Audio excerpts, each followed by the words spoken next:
Semangat pagi, salam agro mitra-mitra dimanapun Anda berada. Tetap semangat dan tetap menjaga kesehatan ya.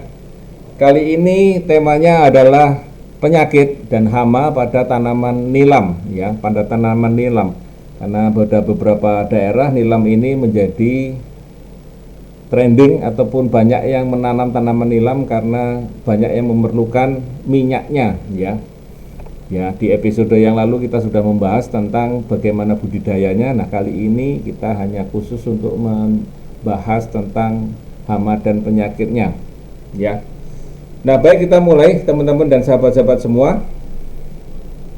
Barangkali ada yang belum kenal dengan saya adalah Adi Nugroho yang mengawal produk-produk agro maupun mengawal pada produk-produk hama dan penyakit pada PT Natura Nusantara. Ya, dan di sini saya akan menyampaikan penyakit utama pada tanaman nilam ya. Yang pertama adalah ada hama ya, warnanya seperti ini, merah, dan yang merah ini adalah yang paling ganas di antara tungau-tungau yang lain ya. Tungau merah ini warnanya merah dan paling ganas ya. Dan ini biasanya menyerang pada bagian bawah daun yang menyebabkan daunnya menjadi keriput dan tanaman produksinya menjadi berkurang ya, produksinya berkurang dan tidak tumbuh dengan baik ya. Hama ini sangat mengganggu ya, terutama pada tanaman-tanaman yang masih muda ya, tanaman nilam yang masih muda. Ya, ini dengan kita kendalikan dari awal tanam. Kita sebaiknya bila daerah ini ada dekat dengan kebun singkong misalnya, ataupun tanaman-tanaman yang banyak mengandung tungau ya, maka sebaiknya dirutinkan kita semprotkan dengan BVR untuk menjaga agar tungau ini tidak menyerang pada tanaman nilam muda kita ya. Kita semprotkan di situ ya, atas bawah daun kita semprotkan secara rutin di situ ya. 1 sendok BVR untuk kurang lebih sekitar 1 tangki, kita aduk di situ ya. Jaga airnya, jaga tangkinya dan kebersihannya, dan bebas daripada pestisida kimia ya, karena ini adalah musuh alami daripada hama-hama ini, hama-hama tungau ini ya. Dan BVR ini juga bisa mengatasi belalang yang juga sering mengganggu pada tanaman nilam kita. Jadi banyak ordo ya, hama yang bisa dikendalikan oleh Beveria atau BVR ini. Beveria bassiana ini akan membantu kita ya, akan membantu kita untuk mencegah ya serangan hama, baik hama itu belalang, tungau ya. Barangkali ini juga ada yang namanya gangsir kalau dalam bahasa Jawanya ya. Tentu saja ini disemprotkan bukan pada bagian atas tetapi bagian bawah ya, bagian dekat dengan akar. Kita semprotkan dari sejak awal di situ karena dia lebih senang merusak di bagian akar ya. Jadi kita semprotkan BVR ini merata mulai dari bagian pucuk daun hingga bagian bawah daun dan bagian akar yang mudah kita bisa lakukan penyemprotan. Kemudian ada beberapa daerah-daerah tertentu yang terjadi serangan ulat penggulung ya. Ada surat penggulung yaitu Pasi saneba. Ini adalah nanti ada ulatnya, nanti ulatnya bentuknya agak cantik ya. Jadi untuk menjaga supaya tidak terserang pada bagian pucuknya, dan ini namanya ulat penggulung, berarti dia nanti akan menggulung daunnya, menggulung daun nilamnya sehingga tidak bisa kita panen ya, dan berkurang daun yang kita panen. Nah, ini bisa kita semprotkan. 1 semprotan BVR tadi bisa mengatasi beberapa hama, ulat ya, ataupun belalang. Ini adalah gejala yang umum sering kita lihat kalau kita terserang penyakit ya. Penyakit yaitu ada yang namanya nematoda ya. Nematoda ini adalah cacing yang ukurannya sangat kecil dan ini sangat mengganggu tanaman ya.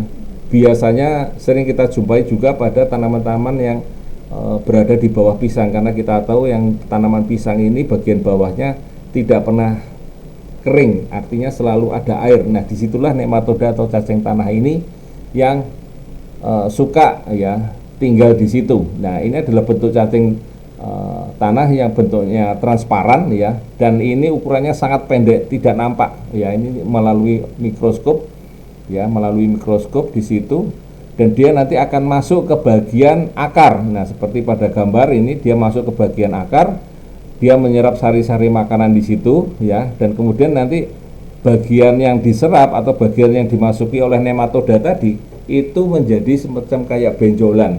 Nah, kalau kita lihat dari luar seperti ini ada benjolan-benjolan seperti kayak kutil-kutil begitulah ya kira-kira ya. Nah, ini terserang yang namanya nematoda. Jadi tidak hanya pada tanaman cengkeh, tidak pada tanaman nilam, tapi juga kadang-kadang menyerang pada tanaman kentang ya, pada tanaman-tanaman yang lain. Ini adalah disebabkan oleh nematoda. Artinya kalau ini dibuka, dipotong, kemudian kita lihat dengan mikroskop, ini bisa kita keluarkan cacing ini bentuknya. Bisa kita lihat cacingnya jenis apa dan sebagainya. Ya, jadi ada cacing di dalam kutil-kutil ini, di kutil-kutil akar ini, ya, dekat dengan rambut-rambut akar. Ya, ini ada cacing nematodanya. Lalu bagaimana cara mengendalikannya? Ya, memang kita agak kesulitan karena itu sudah ada di dalam tanah.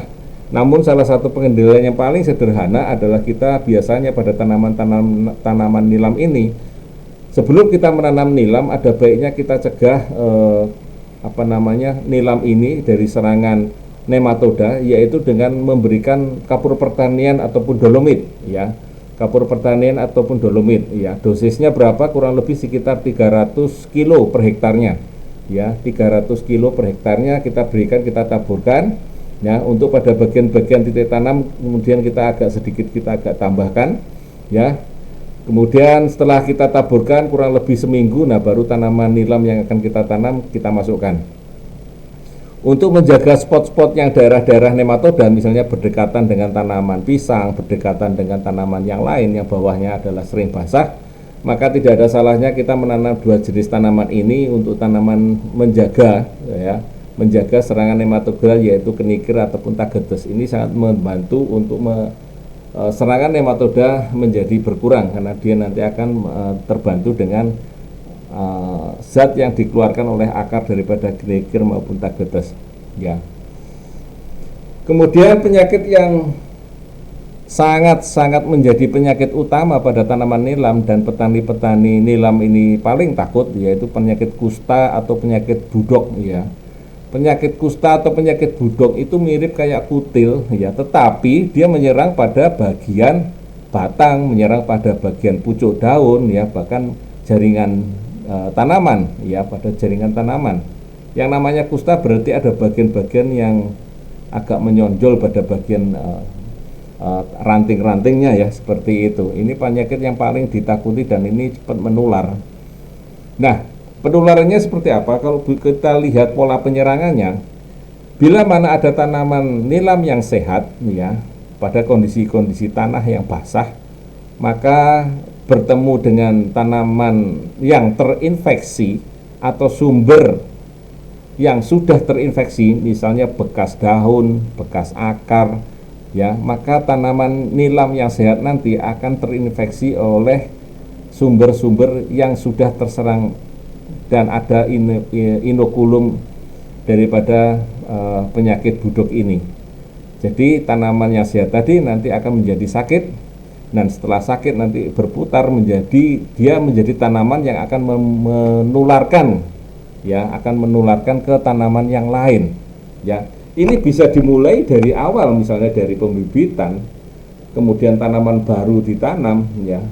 Kemudian kalau tanaman yang sakit tadi tidak segera dipindahkan, kemudian tidak dibakar misalnya begitu, ataupun hanya sekedar dibuang, maka tanaman tadi bisa menyebabkan penyakit pada tanaman yang lain, menyebarkan penyakit pada tanaman yang lain sebagai sumber inokulum penyakit, ya. Maka kalau sudah ada tanaman yang sakit, ya, cepat-cepatlah diambil dan dimusnahkan, ya, bisa dibakar. Kalaupun nanti hanya sekedar ditanam di dalam tanah, maka nanti masih memungkinkan untuk tersebar ke tanaman yang sehat, ya.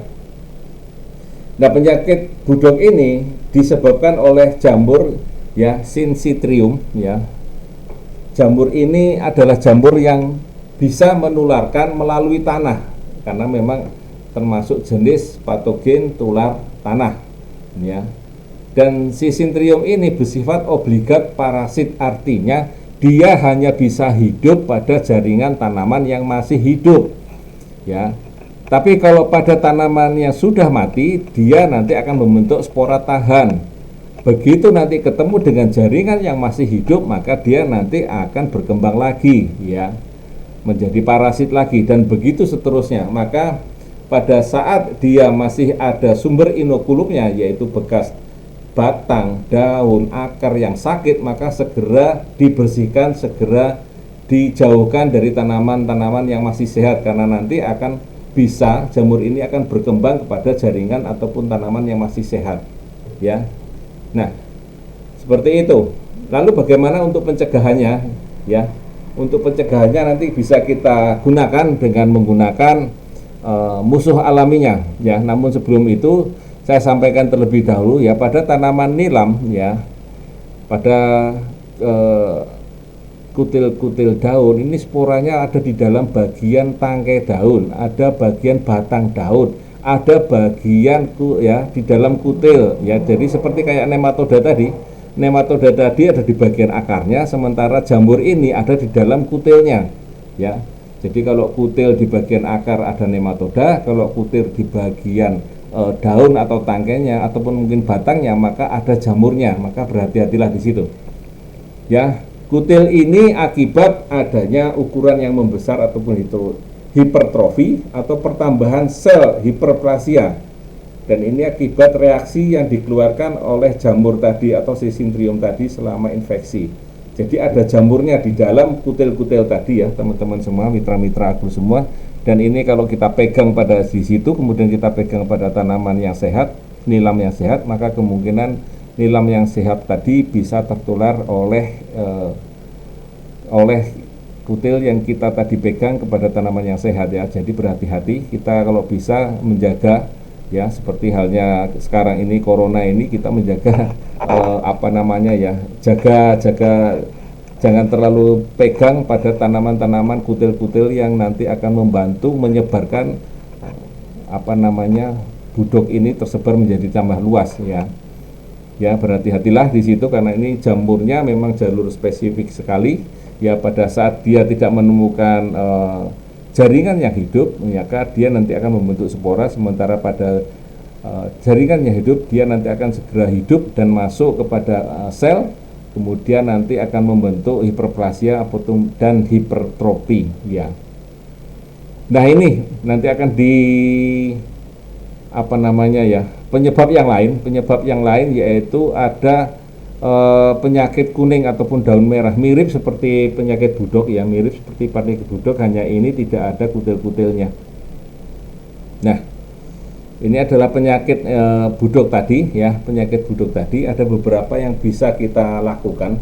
Yang pertama adalah pemberian dolomit, ya. Pemberian dolomit ini tentu saja untuk membantu supaya jamur-jamur di sekitar tanaman itu tidak menyerang pada tanaman kita, karena jamur ini disuka dengan kondisi pH yang rendah. Jadi dalam kondisi pH yang sesuai dengan tanaman ataupun pH-nya mendekati netral, maka jamurnya kurang begitu menyerang pada tanaman yang kita usahakan ataupun kita upayakan. Nah, kemudian pemberian 1 sendok glio dan 1 sendok korin dalam 1 liter air dan kemudian kita siramkan, ini sangat membantu untuk mencegah serta menanggulangi penyakit budok yang ada pada tanaman kita, ya. Jadi sebelum budok ini menyerang dengan cukup parah, ya, maka kita lakukan penyiraman glio dan korin ini, ya, kita campur, kemudian kita larutkan dalam 10 liter air, kita siramkan kepada tanaman kita, terutama pada tanaman-tanaman yang sehat. Pada tanaman-tanaman yang sudah sangat terserang, ya, dan jamurnya sudah membentuk kutil-kutil tersebut, maka cukup menjadi kesulitan, ya. Bisa jadi nanti kita potong-potong dulu yang terserang kutil-kutil tadi, baru kemudian kita semprotkan POC-nasa, ya, kemudian ditambah dengan hormonik, juga ditambah dengan glio maupun korin ini kita semprotkan, ya, dan kita rutinkan, ya, utamanya untuk daerah-daerah yang memiliki pH yang rendah ataupun yang memiliki kelembapan yang tinggi, ya, ini cukup berhati-hati di situ.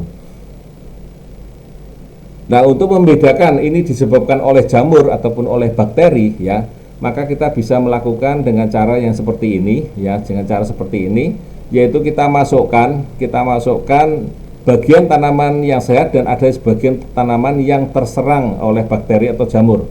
Ya. Kemudian setelah kita potong, ya kita ambil gelas, kita isi air dan kita terawang. Maka apa yang kita lihat? Kalau itu semacam kayak bayangan-bayangan tak terlihat seperti sirup misalnya begitu, atau apa yang agak melayang begitu, maka itu adalah bakteri.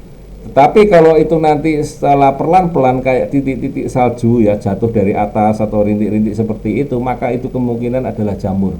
Ya, adalah jamur. Maka bisa kita tes dengan cara sederhana seperti ini. Ya. Baik teman-teman, mitra-mitra semua, ya. Itu tadi penyakit budok yang cukup ya menjadi barangkali penyakit utama pada tanaman nilam yang dibudidayakan oleh petani-petani nilam di seluruh Indonesia. Ya, mudah-mudahan kali ini Glio ya dan Korin bisa membantu untuk mencegah serta mengatasi penyakit budok ataupun penyakit yang disebabkan oleh jamur tadi. Ya, teman-teman semua, mitra-mitra semua, tetap menjaga kesehatan ya. Sampai ketemu lagi di tema-tema yang berikutnya ya. Tetap semangat dan semangat pagi.